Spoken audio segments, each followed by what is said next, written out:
Hello and welcome to this week's music review, where I'll be talking about King Krule's fourth studio album, Space Heavy.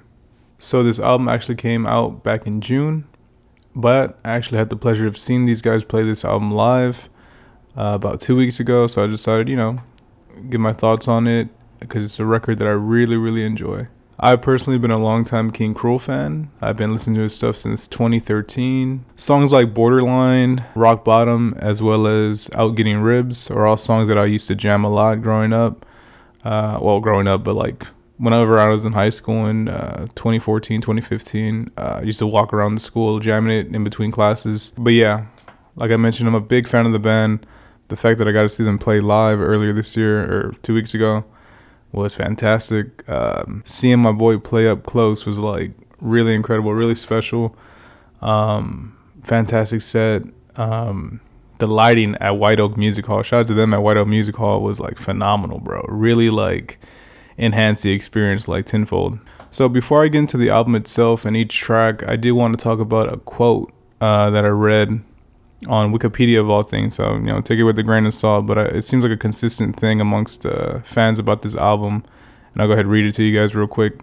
The album was written and recorded between 2020 and 2022, with Marshall working on the album during commutes between London and Liverpool, where he has a residency. He had moved to Liverpool with his partner Charlotte Potmore after she gave birth to their child. During the commutes, Marshall became fascinated by the notion of the space between, which became the album's theme, along with the narrative of lost connection and losing people in situations to the guillotine of the universe. Awesome quote. The songs contain a balance of negative and positive space. Just an idea going into the album if you guys are going to check it out after the review. Okay, so let's go through the track list and talk about each song a little bit.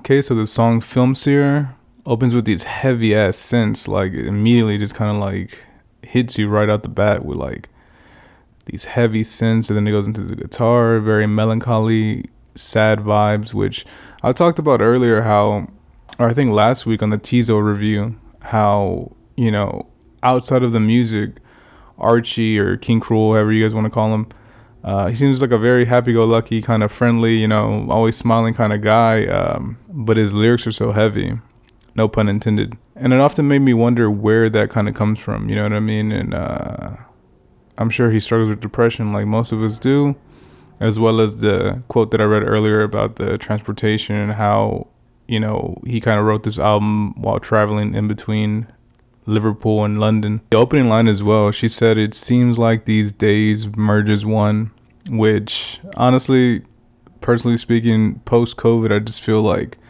time itself and the days, I don't know if it's me getting older, I'm 26 now, but I just feel like the days are passing me by, you know what I mean? And there's this sense of urgency to do something when it's just time moving by, it's just the natural order of things. But I don't know, I feel like things are on like, they're on like 1.5 instead of 1.0, if you get what I'm saying. Okay, next song is Pink Show, which is a quicker, kind of a rockier tune, faster tempo, different from the first track for sure.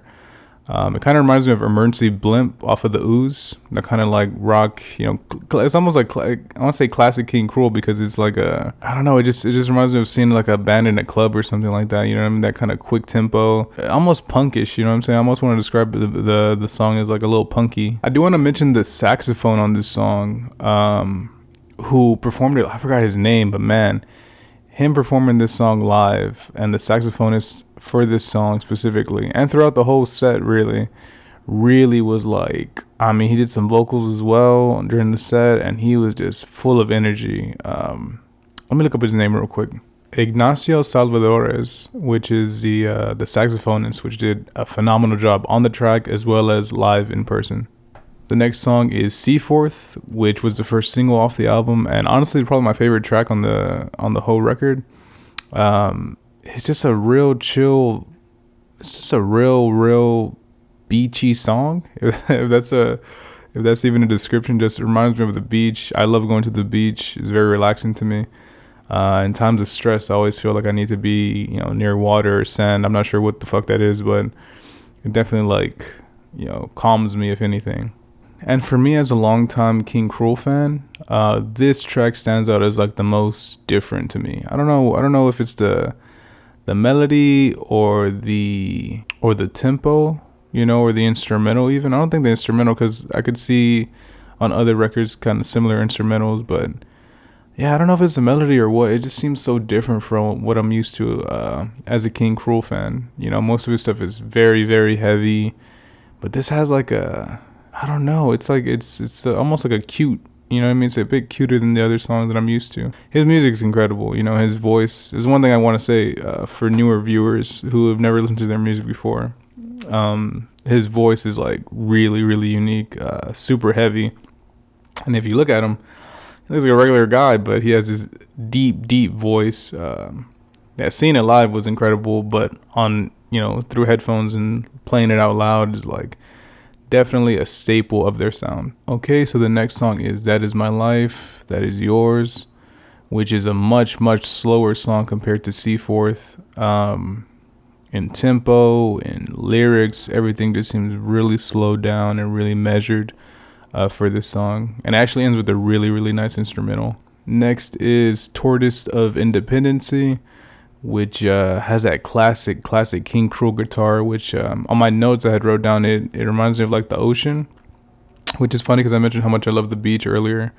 But yeah, it's almost like I want to say surf rock, because it isn't like Beach Boys shit, but I don't know, he always has that kind of like beautiful guitar. I mean, I guess it is a bit surfy, you know what I mean? That kind of like, it has a certain sound that just feels so familiar to his music, as well as the whole vibe of the whole record, talking about the beach, Seaforth, Pink Shell, different, ocean references, which even songs on other records, Dumb Surfer, he always has these kind of like, it's either like beach references or like space or celestial references. But yeah, the guitar is phenomenal. It fits really well into the song, and this song actually fades well into the next song, which is Empty Stomach Space Cadet, which is funny because I wrote down that this song is quicker, it's shorter, it feels more like an interlude, and the next song is actually an interlude. But yeah, this is more of like for me, it's kind of a transitional song, even though the next one is.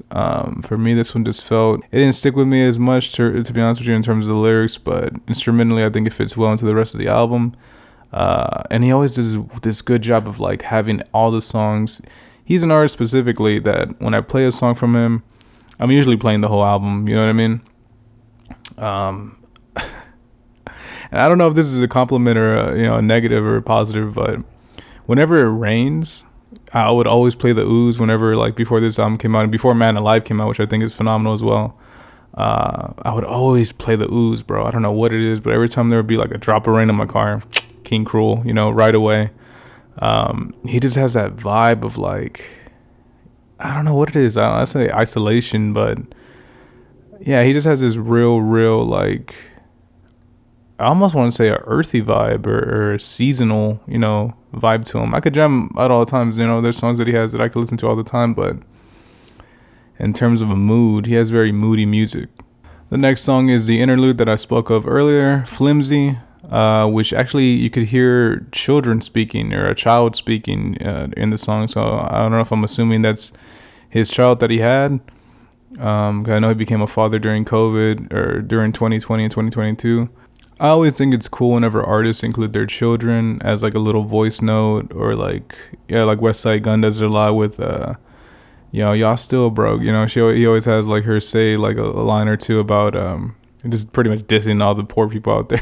But I think it's funny, you know what I mean, because it shows that how important the child is. And I think that's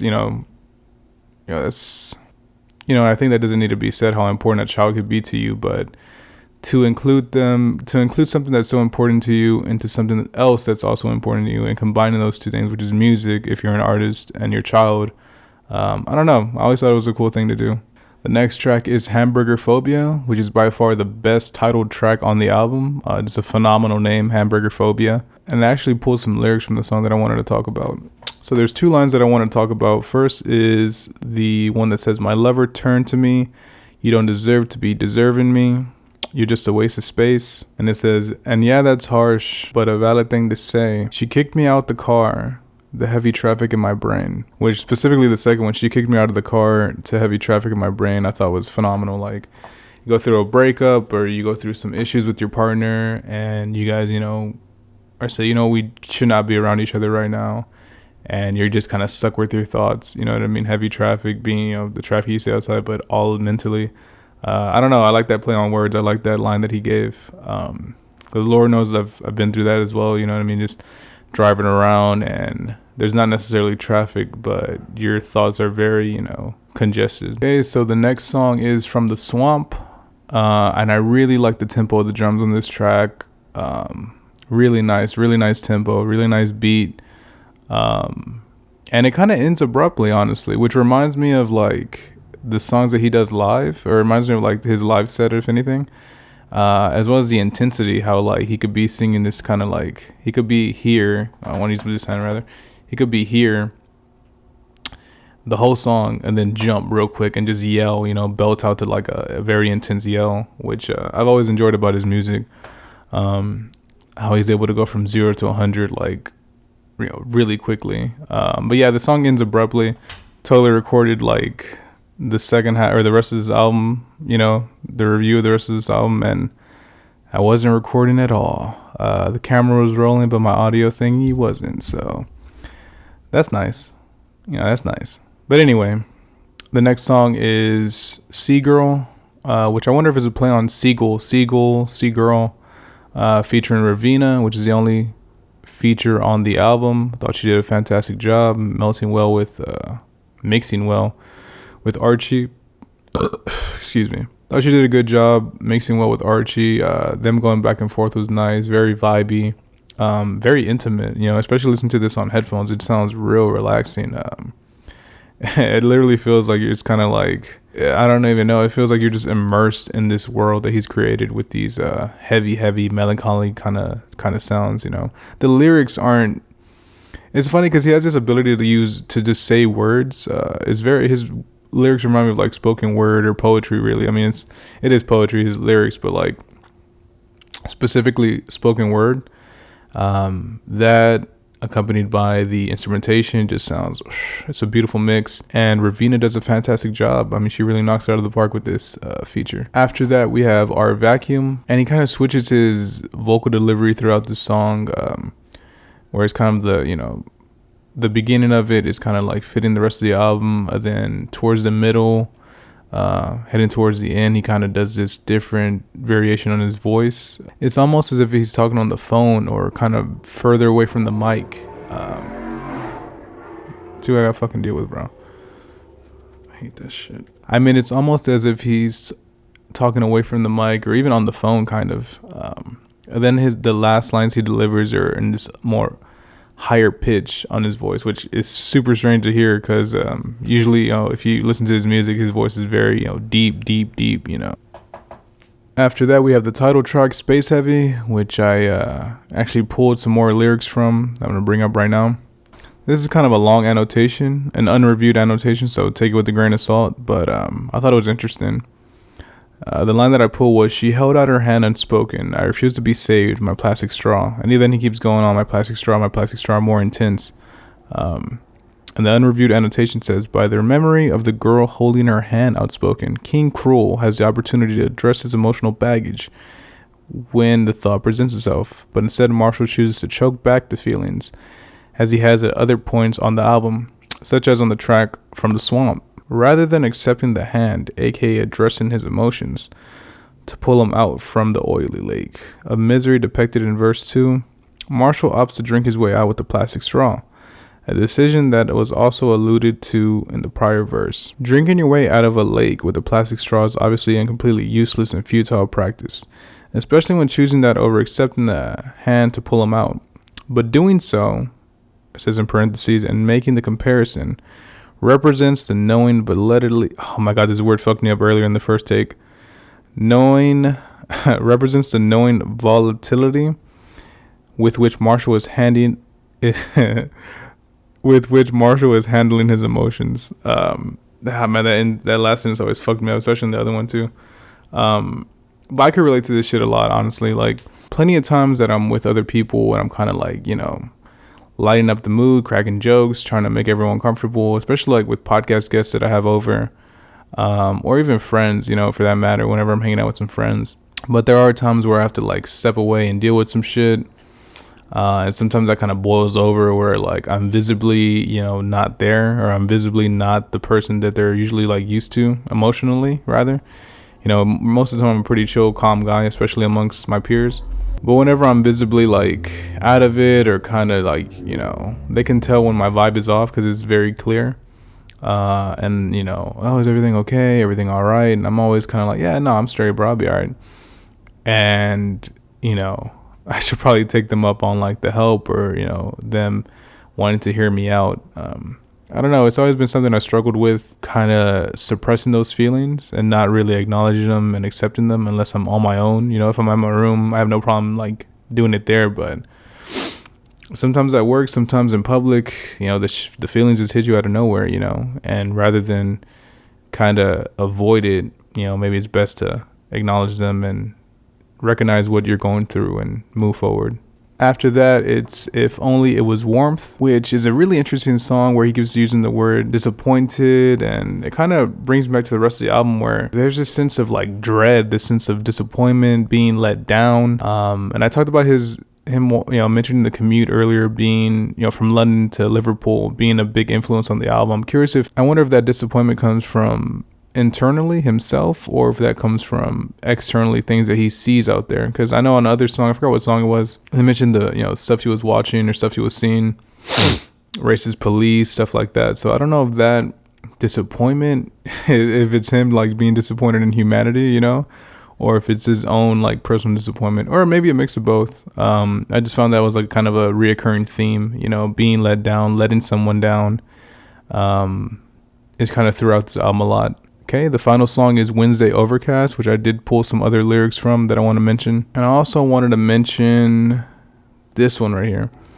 A lot has changed. Now a lot means to me. Another unreviewed annotation, so, take it how you will.